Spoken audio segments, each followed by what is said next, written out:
Oh, baby. What's good, Mime Timers?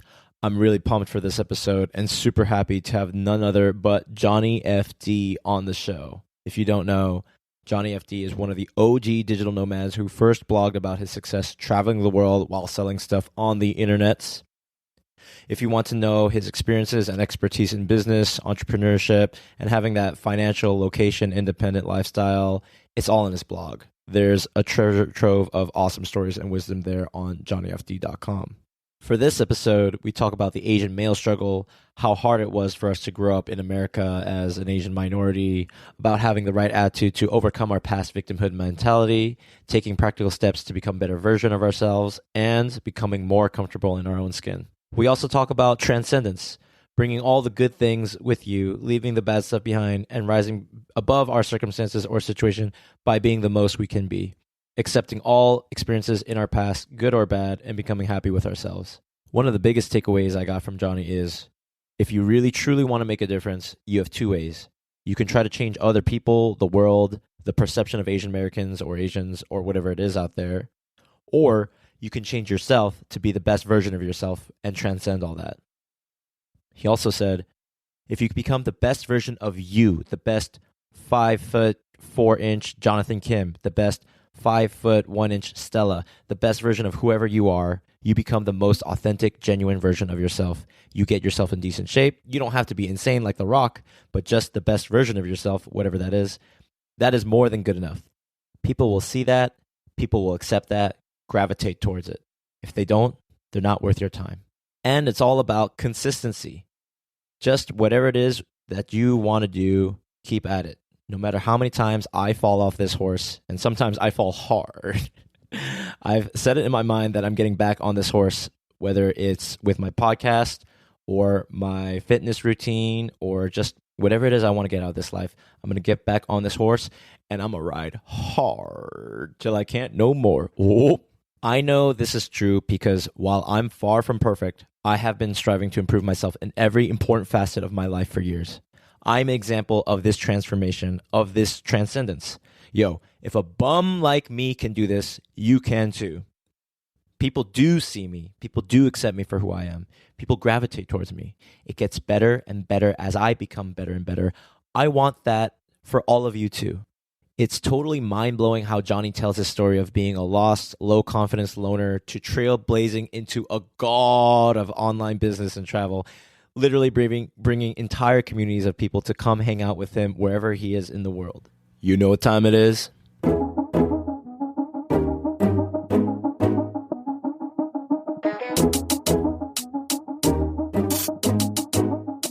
It's mime time.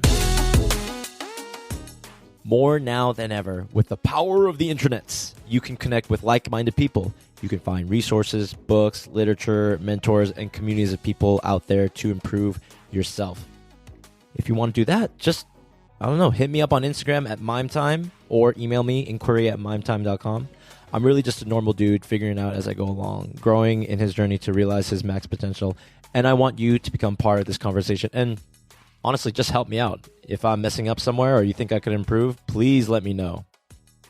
Anyways, I hope you really enjoyed this episode. And if you got something out of it, please leave a 5-star review, subscribe, shoot me a comment. Let me know what you think. All the best. Thank you so, so much for listening.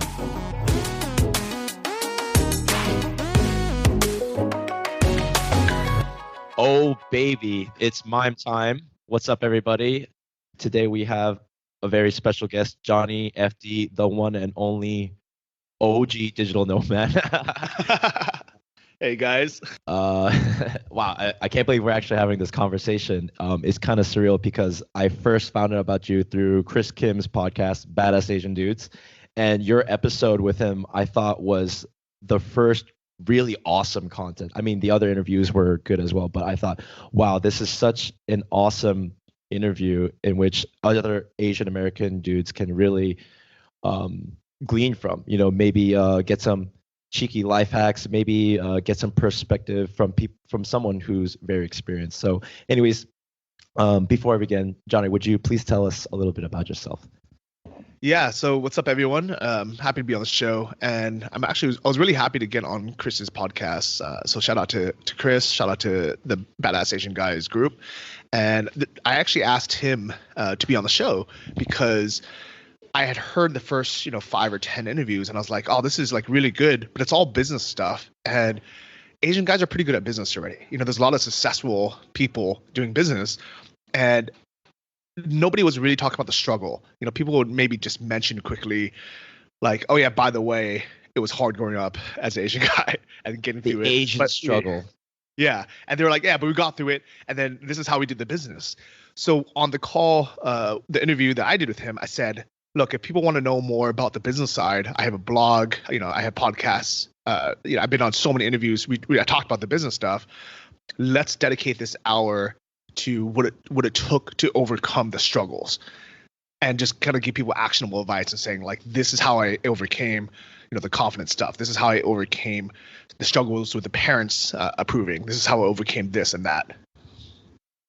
That's awesome. Yeah, that whole episode was a gold mine, and of course, I'll link it in the show notes later. But I wanted to,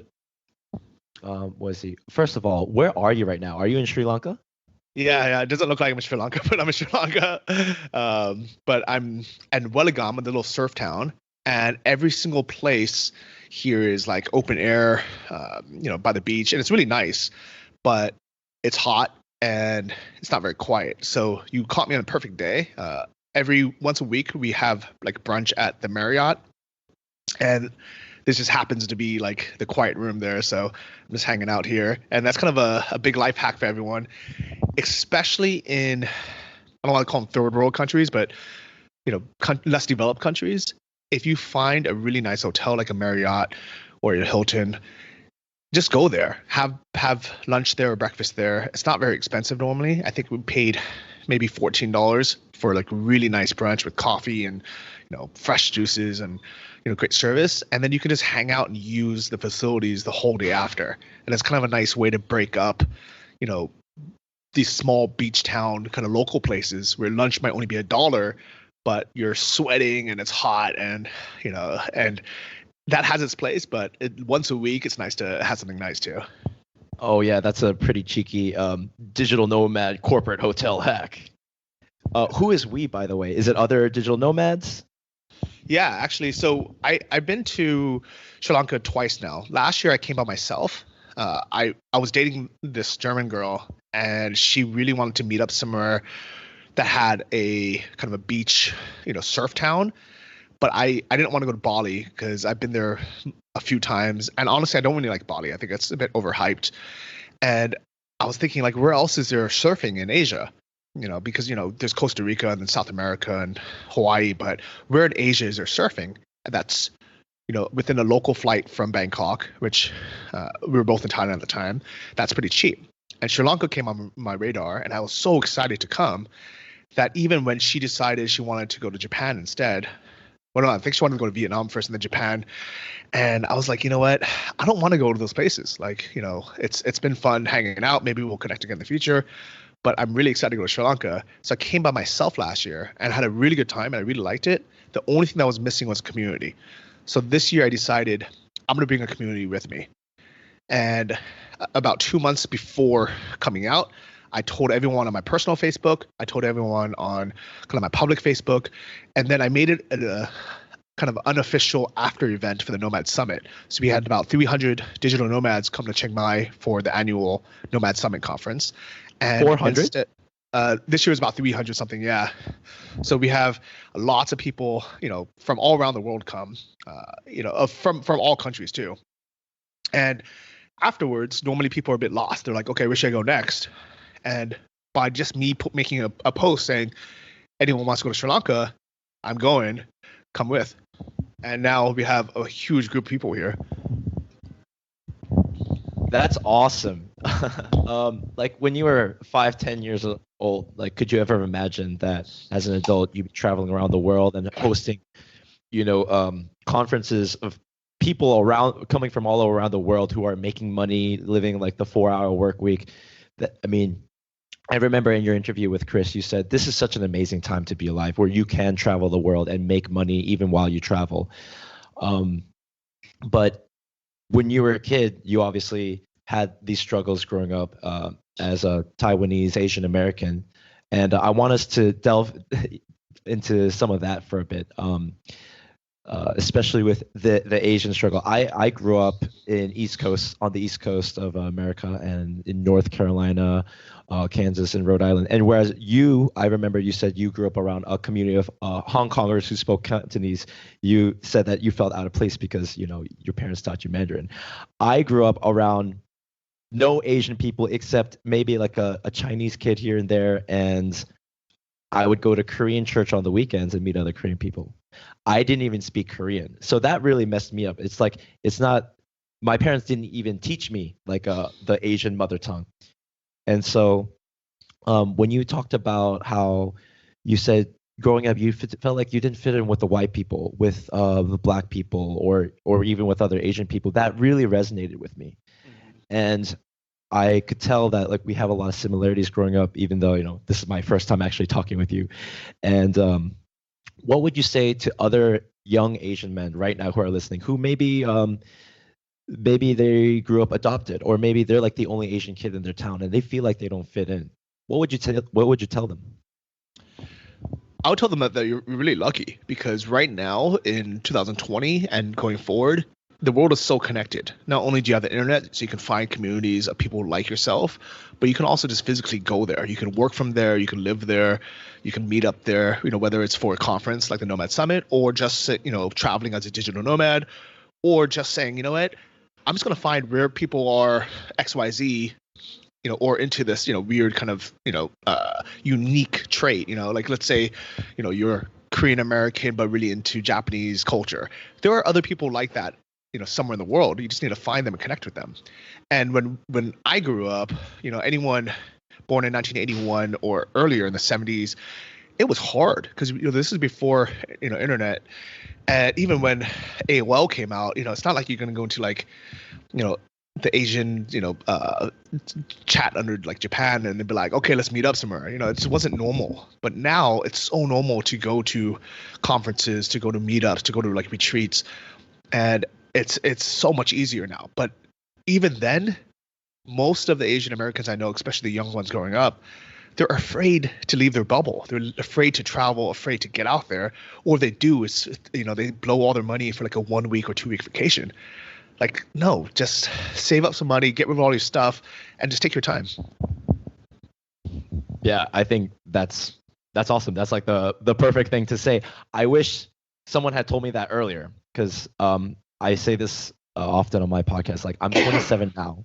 What would I tell my 17-year-old self if I was 10 years younger? Because if I had this knowledge, or if I had these mentors, if I knew these resources were out there, especially online, and I just delved into that sooner, then I would be 3 or 5 times what I am now in terms of like personal, spiritual, physical development and stuff like that. So I think what you've done with your website and your global career and all your adventures and stuff is really inspiring stuff.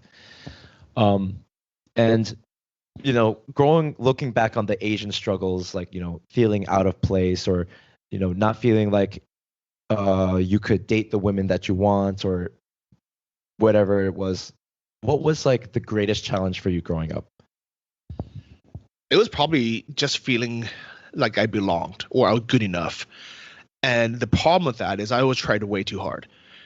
Going back, if I can, look back into my life, it probably wasn't that hard. I probably made a bigger deal out of everything than it really was. And sure, some things were unfair, right? Like I never had an older brother or, parents that were able to teach me how to fit into Western society. Sure, growing up, I was put down a lot, either made fun of or bullied or called fat.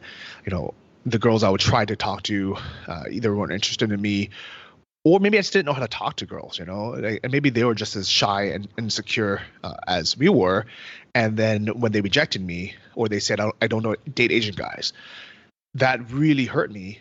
Maybe, more than it should have.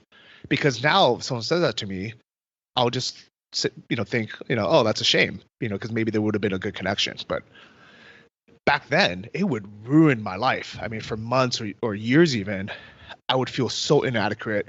I would feel like, man, if Asian girls don't even like me, then I'm stuck, because why would anyone else like me if my own kind won't even date me? Like, am I just destined to be alone? And that's when I went too extreme. I picked up the book The Game by Neil Strauss and was like, okay, if I learn these pickup lines, if I learn how to be a pickup artist, then I can finally get a girlfriend. But that was way too extreme as well, right?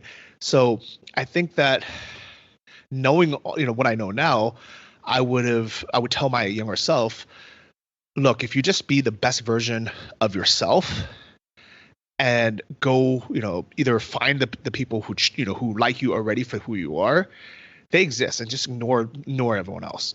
And I really believe that today. And I think it sounds so cliche just saying like, oh yeah, like be yourself, but don't just be yourself, right? Don't be the nerdy, shy person who's afraid to talk to anyone. Be the best version of yourself. And then if that's not good enough, then really ask yourself, like, can I become even better? Can I be a bit more outgoing, or can I take more of initiative? Can I work out? Can I get a better haircut? Can I stop wearing clothes that are 3 sizes too big, that are dirty? Like, is there something that I could do to make myself a little bit better?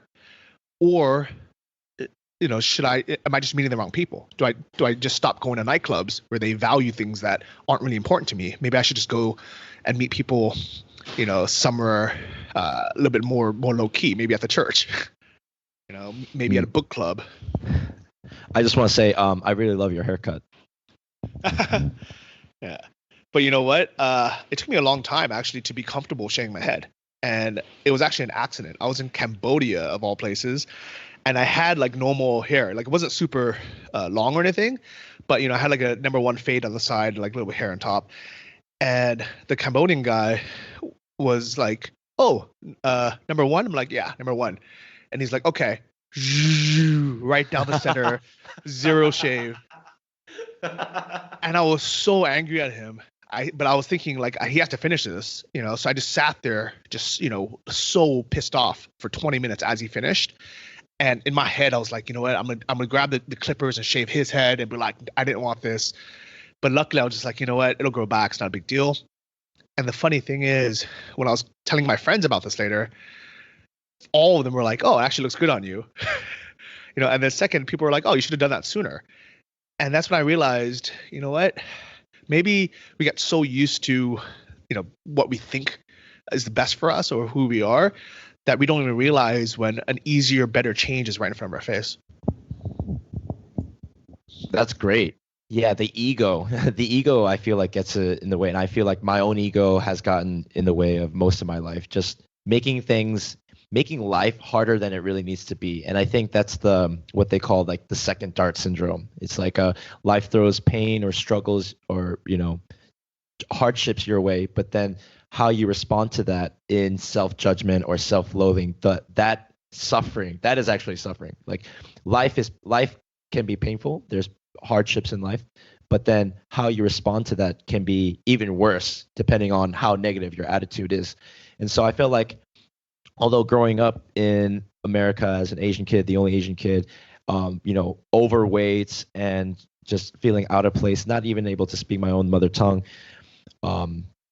I felt like everyone was judging me, that everyone was out to get me. And I feel really sad because the Asian paper tiger movement, or whatever you call it, a bunch of Asian dudes in the West who just like complain about how society puts them down or how unfair things are. I'm not necessarily disagreeing with them about like how, Western societies judge Asian men as less or this and that. Of course, there's all that stuff out there, but I just feel like it doesn't help us anymore. And I feel like half the battle is we're our own worst enemies with our egos. So it's like someone's always out to get us. There came to a point in my teens or something where I just got kind of tired of it. I was just like, I'm just tired of blaming the world or suspecting this guy, this black guy, this white guy, this Latino guy. He's judging me or he's going to think I'm weird because I'm Asian. And so like I always had my guard up. Did you have experiences like this growing up? Yeah, definitely. We would sometimes have like one token white guy in our group of all Asians, but usually because he was super into either Asian girls or Asian culture. And it was never like it was never that comfortable, being with other cultures. And it's funny because when I moved to Asia, I moved to Thailand, my friends would comment saying, "Hey, how come all your friends in America are Asian, but all your friends in Asia are white?" And it was like a really kind of a weird shift. But it was because when I went to Thailand for the first time, even today, there's not that many like Asians or Asian Americans living there as digital nomads or traveling. There's a lot of people who come on vacation to go party, but you know, the long-term expats or backpackers or digital nomads were all Westerners. They're all The all white. backpackers are whites. Yeah, exactly. So I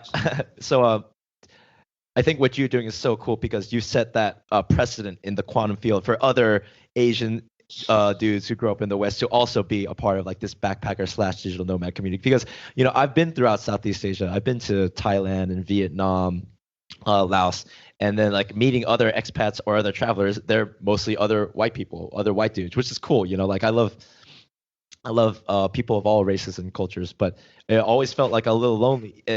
And I actually kind of like that. I kind of like being different, special. Like, oh, I'm the only Korean guy amongst like my white friends as we travel to Bangkok. Like, I stand out, especially if I, am meeting like Thai women or even like just hanging out with cool Thai dudes. I've been to Chiang Mai and I've seen other digital nomads. I'm like, I'm the only Korean person here. But instead of having a negative aspect on that loneliness, I'm kind of like a lone wolf, or like I'm a unique character. That's why, like, or I'm a trendsetter. I'm one of the first, Korean American dudes doing this thing. I feel like you've really kind of set that up. You've really been the trailblazer for that, and then other people like me are also like coming into the picture as well. So, yeah, I can definitely see that because when I first started, it was hard. It was kind of scary almost, where no one had done it before. And I remember when I was going to pick my university to go to, I really wanted to go to UC Santa Barbara, California, but I was scared to go because I heard there was no Asian people there. And in my mind, I was like, this sounds perfect. It's like right between LA and San Francisco. It's on the coast. Maybe I can learn how to surf. Maybe it sounds fun.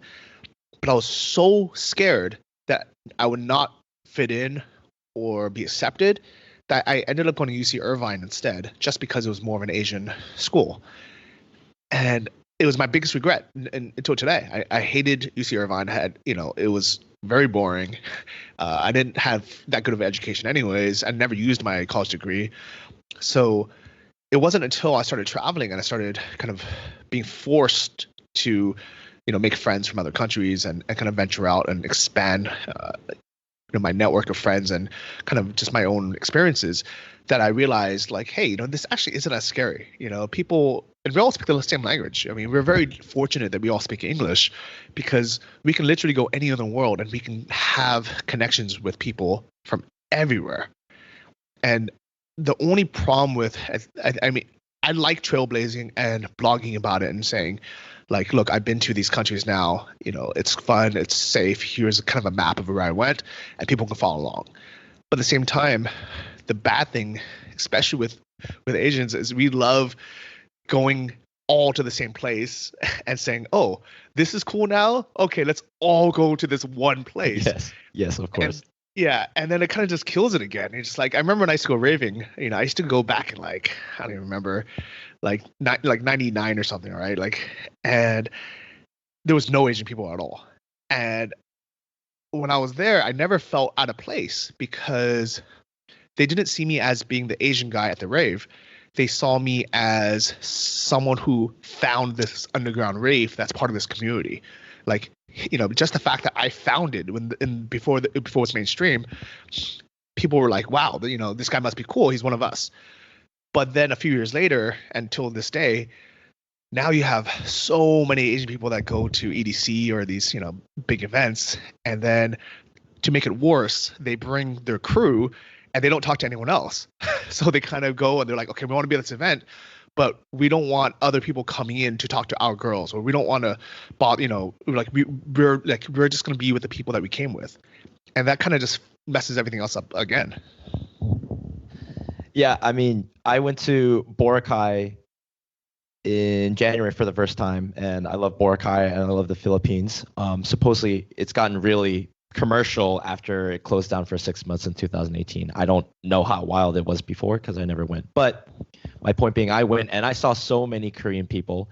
And the funny thing about seeing other Korean people abroad on vacation is it's cool. Like I like seeing them, but I'm also kind of like, like is it even worth like at a bar or a cafe or on the beach, just like I don't know, if I want to meet or talk to people, is it even worth like trying to break the ice? Because a lot of times Korean people are also very cliquey, and so like they're on vacation, they generally want to keep to themselves. Having said that though, I still try wherever I travel, I try to meet everybody and Asian peoples, and of course my own Korean people. So I think yeah, it's like Asians like first you're a trailblazer, then everyone goes to that same place, and then they're cliquey, and it's like, what's the point of even traveling? But I've kind of accepted that Asian people will be cliquey no matter where they go, and I still will try to push in. I'll still try to make that connection and still say hello, 안녕하세요. It's like, oh, you've come travel. 여기서 여기 여행 어때요? How's your travels here? Would you encourage that to other people as well? To like, even if people are cliquey, to still push for an interaction or connection, not force. Yeah, definitely. Yeah, definitely. Oh, by the way, your mic looks like a lightsaber. If you want to turn it a little bit, there you go. So I think part of the reason why some people will be ultra cliquey is because they are kind of afraid of making that first move to talk to strangers, right? They think they might not be accepted, especially if they don't speak the language. And I feel like a lot of cultures like Asians or like Russians or like Middle Easterners, they seem so closed off. But if you have a legitimate reason to talk to them and you're not trying to get something from them, eventually they'll trust you and open up, and then they're like, oh yeah, like come join us, come join our crew. The only downside of this is that now you just made the crew one person bigger, but you're not really bringing new people in either.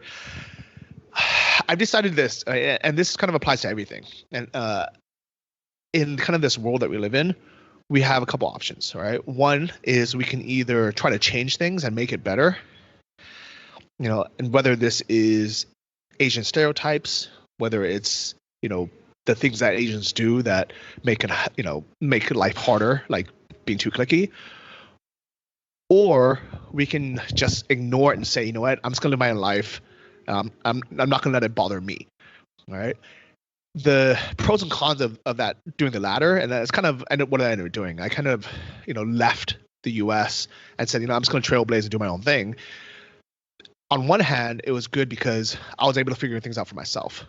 At the same time, maybe subconsciously, even without trying, I was setting a positive example. I was changing things just by, showing other people like, hey, not all Asians are cliquey, and not all Asians are, XYZ.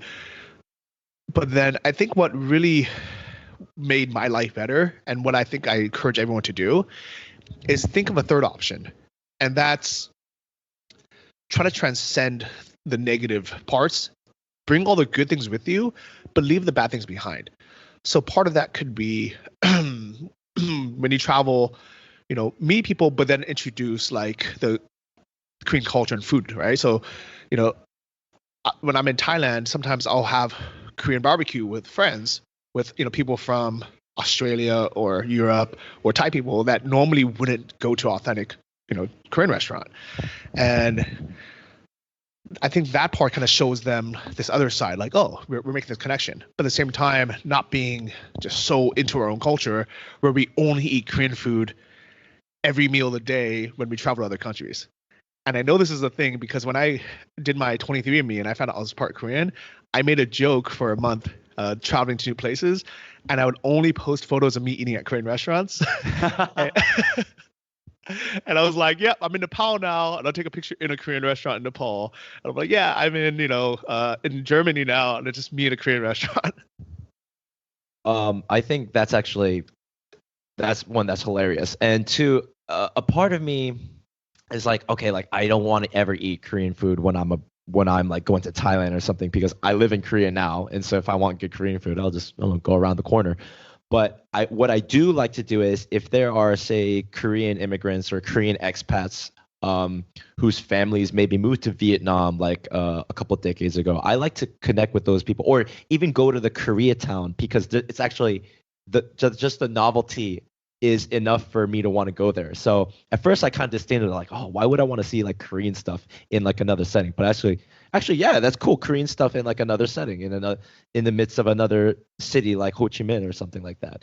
Have you met other like Taiwanese Americans traveling throughout Asia, or just Taiwanese communities around, say, Thailand? Yeah, I definitely met some now. Actually, the guy that I've been hanging out with most the last couple of months, Patrick Shaw. He's a Taiwanese American, and he kind of has the same build as me, kind of both big guys. And we met at the gym, and we did this month-long thing where we only ate one meal a day, but always at a buffet. And we did hashtag buffet bros, all right?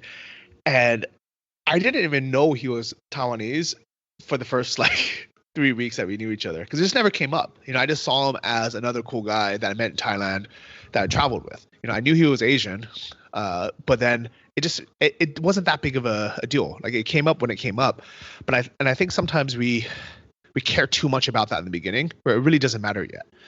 All right. So yeah, I definitely do meet other Asian Americans or Taiwanese Americans, but for me, it's really not that big of a deal. Having said that, I do sometimes feel that there are subtle Asian traits that we don't like. You don't have that same kind of connection with other non-Asians. Sometimes like the loyalty or the respect, things that are kind of very ingrained in our culture, taking care of our parents or having respect for elders. These are things that, non-Asians don't always have ingrained in them. So sometimes I actually have a better connection with, especially Asian Americans, because that's the culture I grew up in. I didn't grow up in Taiwan. I didn't grow up in Asia. So I have some of those cultural, traits, but, really at the end of the day, we are like our own species, right? We're a Right. hybrid mix. Yeah, we totally are a hybrid mix, and within this hybrid mix of our Asian Americanness, there are subsets, there are subcultures as well, like the Asian gangsters, when we go through our Asian gangster phase or whatever, which is really funny. And I think throughout these subsets of like Asian gangsters, or like the guys who like anime, or the nerds, the preppy kids, the cool kids, or the K-pop kids, like I think we're all in the end, we're all just individuals looking for a place to belong. And I think we all want a place to call home, and like friends, and that sense of belonging. So I feel like growing up, even though I was like a stranger and like the only Asian kid, and I felt very lonely and depressed growing up, and having very low self-esteem and sense of self-worth, looking back, having moved around and being like uprooted, I feel like now I'm really happy, because I can look at all those experiences as helping me shape my character. And also that sense of like loneliness, or that depression of not fitting in, allows me to assimilate, or to go into any group or social setting and just be able to connect with people very well. And if I didn't have that experience of growing up alone, then I wouldn't be able to connect as well with people as I do now, and I wouldn't be able to appreciate all the things that I do now. Yeah, I feel the same way, where now I not only do I think that everything that's ever happened to us, everything we've been through, both positive and negative, have an impact on who we are today. And as long as we're happy with who we are today, then we should be happy for, or at least accept the things that happened to us. I accept, being lonely for years, or being depressed for years, or wasting my time, trying to follow XYZ, all these things we can learn from and kind of mold us to who we are today. And the thing is, if people judge you on who you were 10 years ago, or worst off, if you judge yourself on who you were 10 years ago, you're not really living life now, for the present, and definitely not for the future. So I wrote a blog post on johnnyfd.com called "Who is the Real Johnny FD?" And I started with, I was born Johnny Jen, but I never felt like that was my real name, because first off, Jen is a girl's name. And in school, I would get so angry when my teacher would say, like they would say everyone's name normally, right? They would be like, is Smith Jonathan here, like raise your hand, right? And then they'll be like, Jen, Johnny, is there a Jenny, a Jennifer? And I'm like, do you think? And I would get so Oh, mad. I would be like, does Johnny look like a last name to you as well? Like, and I would be so angry, especially because Jen is not even a real name, right? It's just whatever people at Angels Island like wrote down because my grandfather was like Xing Jing, and they're like Jing Jing Jen whatever. Here you go, right? oh, wow. And what's funny is Jen is if you write out the character, it's actually Kim because my Oh, parents, Jin. Yes, yeah, yes, I know that character, Jin. Oh, okay. yeah. So Ah, my grandparents, were born and raised kind of almost on the border of Korea and China, and that's why genetically I have Korean, I have Chinese, I have random stuff in me, Mongolian and all that stuff, and I just never felt like Johnny Jen was my name, and that's why I went through so many stages, right? And I remember having a blog when Zanga was out, it's the old school thing, and I was like, I called myself Johnny Halo for no real reason, right? Like, and then Johnny FD came about because it was Johnny Fighter Dive Master when I was going through Muay Thai and doing scuba diving, and I had all these stages I wrote about, right? Like, when I was playing Magic the Gathering, when I was trying to learn, the pickup stuff, I went through all these stages of self development, and a lot of it's embarrassing and cringeworthy, and that's why I try not to look in the past so much. But I also know that all that led me to who I am today, and that's just Johnny. I'm finally happy with who I am and what my life is, and I also realize that everything that's happened has led up to today, and as long as we're happy today, that's what matters. amen, dude. I mean, God bless you. That's so funny because Johnny Jen, because I saw your name and I was like, Jen is like, is that must be like Chiang or something like that? But I was like, oh, I've seen Jin, and I know that Hancha, that Chinese character. Of course, my last name is Kim, so we're both Kims or Jin, Yeah. which is funny. We're both gold because that character means gold, and it's also funny, man. That's so funny because growing up, my last name being Kim, kids made fun of me calling me Kimmy or Kimberly. Hey, Kimberly. I think the Pink Power Ranger, her name was Kimberly or Yeah. something like that. So kids would call me the Pink Power Ranger. If we were playing Power Rangers, pretend, kids would make fun of me. And then also like my name is spelled Maim, Mame, but it's pronounced Maim. But then I'd also tell people my name is pronounced mime, like pantomime. So kids would make fun of me and call me like Mr. Mime or whatever. So I can totally relate just being like, no, my last name, like, do I look like a girl? And just getting so defensive. All these silly little childhood traumatic memories of like other kids, bullying me. It's like, oh, life is unfair. Why do I have this stupid name, Mame? Like it's spelled like to maim someone, Like I went through all this BS growing up as a kid. And now I look back at it and I'm just like, why did I make such a big deal out of nothing? Really, like, and it's just looking back, all this like embarrassment or shame or feelings of victimhood. Like I look back and I laugh at myself, and now I remember like not to take myself too seriously. And now I love that you love being who you are, Johnny Jen or Johnny FD. And for me, like I love my name, Kim Mime Kim, and I love my name. I hated my parents. I hated being Korean. I hated being Asian American. Like others, like I wanted to be, black or white or Latino, anything but Asian, anything but Korean, anybody but me. But now I love my life. I love being Korean and I love being Asian and Asian American. I'm proud of my identity in all respects, and I accept and I'm grateful for all the experiences that led me to where I am today. And I feel like my parents, although I hated them for giving me this name, Maim, now it's like it's the greatest gift my mom and dad could have given me, because people are like, oh, Maim, like that's a really cool, interesting, unique name. The other night, like I met somebody and they said, wow, Maim, like that's the coolest name I've heard in 10 years. I'm like, you know what? That's a cool compliment. And so, Yeah. And yes, it led to mime time or mime time, right? Because exactly. it's it allows us to kind of make our own unique self, right? Because we're not like anyone else. And kind of what I really want people to leave with this, all right, is some kids and immature adults will always find a reason to make fun of you or to put you down. That's never going to change. What we can change is the way that we handle it. All right, there was at one of my favorite restaurants here in Sri Lanka, there was a big poster that says, we can't stop the waves, but we can learn how to surf.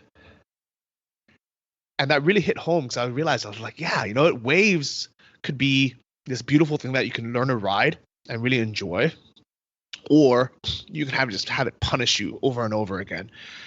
So if there's always going to be, ignorant people out there, there's always going to be people trying to put you down, whether it's for their own insecurities or own happiness or whatever it is. And we can't control that. What we can control is what we do. So the biggest piece of advice I can give every single person listening and watching this right now, please, all right, is if you really truly want to make a difference, you have two ways, right? One is you can try to change other people. You can change the world. You can change the perception of Asian Americans or Asians or whatever it is out there. Or you can change yourself to be the best version of yourself and transcend all that. Think about some examples out there like Dwayne "The Rock" Johnson. Most people don't even really realize what ethnicity he is. And most people don't really care. They just see him as this larger than life, best version of himself. He's kind of like the best version a man can be, regardless of ethnicity.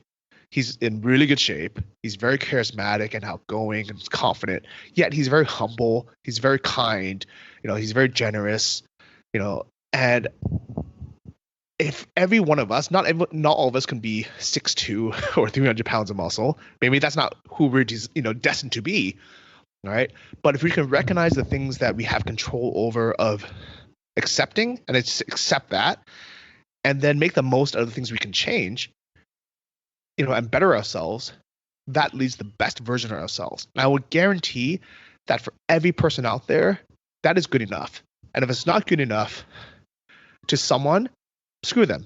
They don't need to be in your life. But if you become the best version of you, the best 5'4", Jonathan Kim, the best, 5'1", Stella, the best version of you, whoever you are, you become the most authentic version of yourself, the most genuine version of yourself. You get yourself in decent shape. You don't have to get insane like The Rock, but just the best version of yourself, whatever that is more than good enough. And people will see that, people will accept it, people will gravitate towards it. And if they don't, they're not worth your time. Yeah. And it's similarly like not a lot of people know the ethnic makeup of Keanu Reeves, right? But he's like, he's part Chinese, part Hawaiian, like English, and he's a soft-spoken gentleman, very well-read, and of course, worldwide celebrity. He's freaking Neo, right? Talk about transcendence. Literally, you can transcend people's categories, and you can transcend the circumstances in society that you feel like are holding you down, which is why I think you're one of the only people who use this word transcendence for like in the context of Asian masculinity or like the struggle for Asian people. But I think that's something we should hammer on even more, especially when I think of transcendence. Like the only other person I think of is Immanuel Kant, but no one can understand him. I'm thinking of Ralph Waldo Emerson, self-reliance, because he was like an American transcendentalist. And like, what does that mean? Well, he's saying through self-reliance, go deep within yourself, within your character, and just work on that. Don't look too much to other people. Just you can find all the resources to resolve all the issues in your life by going within, and through that you can transcend. The essay by Ralph Waldo Emerson called Self-Reliance, that has really helped me transcend whatever like victimhood mentality that I've had, even the vestiges of whatever I've had since moving to Korea. I definitely agree with all that. And, just in my kind of personal life, I've always struggled with being a big Asian guy. Even when I was, 13, right? I was always bigger than every other Asian guy. I was taller. I thought I was fat. But looking at photos, I really wasn't. Like I had like a flat I stomach. thought I was fat too. Yeah, I was just a bigger guy, and Asian girls didn't like me because I was way bigger than what they're used to, and and I just kept trying to lose weight, and kept trying to lose weight, and it would just mess up my my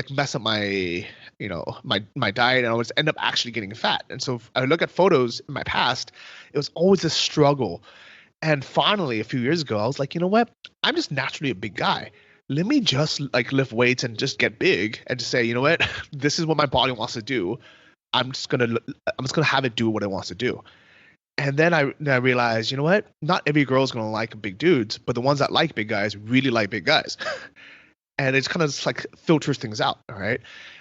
And then I was starting to lose hair, and I was like, you know what? Instead of me trying to do something to have that cool manga haircut, I'm just gonna shave my head because that's what my body wants. I'm not gonna fight it. I'm just gonna shave my head. All right. I love talking, and I hate sitting and just I couldn't work in a cubicle. I couldn't work for someone else. I just have too many ideas, and I just want to get things out there. So I quit my corporate job, and I said, you know what? I'm just gonna start my own business. I'm gonna do something where I can be as creative as I want, and then I can talk as much as I want, right? So now I have, 2 podcasts. I host the Nomad Summit. I have my YouTube channel, and I realized, wow, this isn't even work. This is stuff I just genuinely enjoy doing, and it's easy for me. Other people have to prepare for interviews. I just, have my coffee and I sign on. I'm like, oh yeah, I love talking. I love sharing the story. I love sharing what has worked. And I've always been very transparent. I've been just easily okay with sharing what works.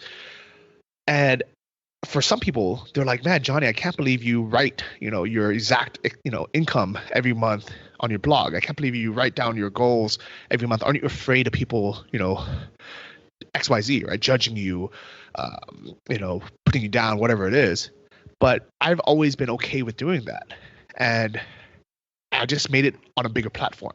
And that's what I would suggest to everyone is find what you're naturally good at and you naturally want to do anyways, what your body naturally wants anyways, and just be the best version of that. And that'll naturally attract the people that like that. And it'll filter out the people that don't. That's awesome. Do you feel like you're talking enough? You said you love to talk. Do you feel like you're talking enough? Yeah. 2 podcasts and there's so much. That's awesome. That's really cool. And for me, I only have 1 podcast and I just started. For people who are, say, starting some sort of online business, or even for people who podcast and just starting out like myself, what advice would you have to give to people who are just starting out, some kind of either a digital nomadship or some kind of online podcast or whatever? What's number 1 advice that you could give people like that you could give me? So first off is anyone who's, starting something that's more of a long-term project, make sure you have enough money coming in from somewhere else so you don't have to stress about it. Travel Like a Boss we're at 240 something episodes, and it's still not profitable per se. I think it ends up kind of breaking even because it brings people to the Nomad Summit. But in general, it's just money going to the editor, to hosting, to all this stuff. Invest Like a Boss, it took probably 110 episodes before we started getting sponsors consistently, before we got a Patreon page, which now people actually pay money for and are happy to pay money for. For the first 100 episodes, I was spending either hours of my time or paying someone $125 to edit the episodes, and that all came out of my pocket. So that's over 10 grand of just editing costs, hosting costs, all the stuff. That was all out of pocket. But we did it because we loved doing it. We really enjoyed it.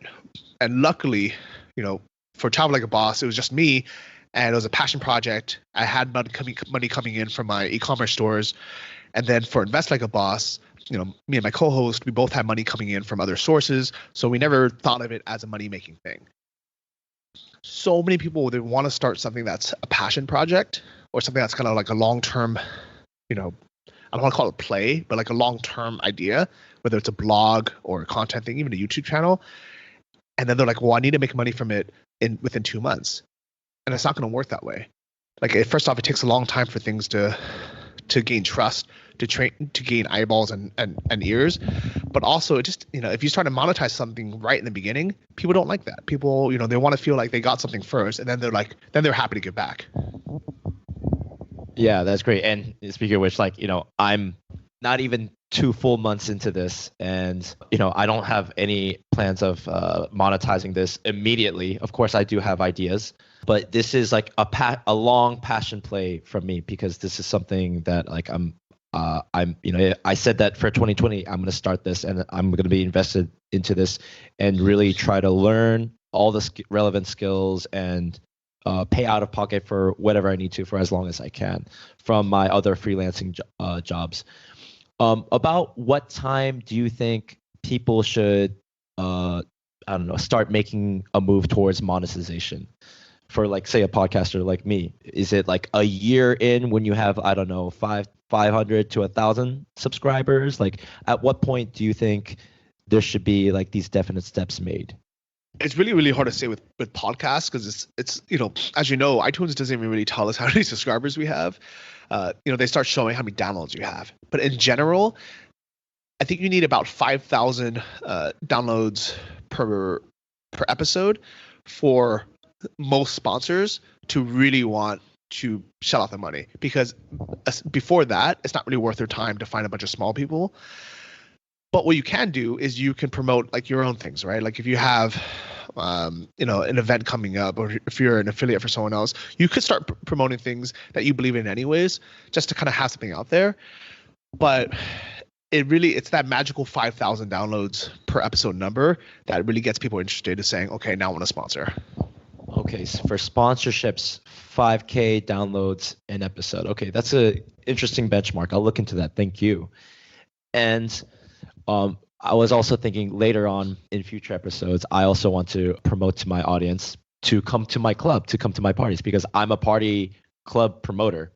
And so I was thinking, even though I try my hardest and I put up my posters on social media and I message people on Kakao or text people to come up to my party, there's still more that I can do, and there's still so much potential. I just need to hit the right social media ads, and I need to promote on my podcast so people can come to my parties. Well, what's funny is Joe Rogan started his podcast as a way to get people to go to his comedy events, just to put the word out there. And he would have he would have his interview, and he's like, by the way, this Friday I'm going to be at Comedy Club, Fresno, California, come out. And it was probably a terrible way to promote a local event, because not that many people listening or happen to be in that city that happen to listen to that episode live, so they hear it. But that's how he started, and then he ended up getting all these big sponsors. So it does work. It just as long as you're consistent and you're producing good quality content that people share, eventually it'll pay off. Yeah. So maybe I'll give this a shot right now, because the club is closed right now thanks to the coronavirus. I'm sad to say, for a month. It's an awesome hip hop club, for those of you who don't know, that I work at.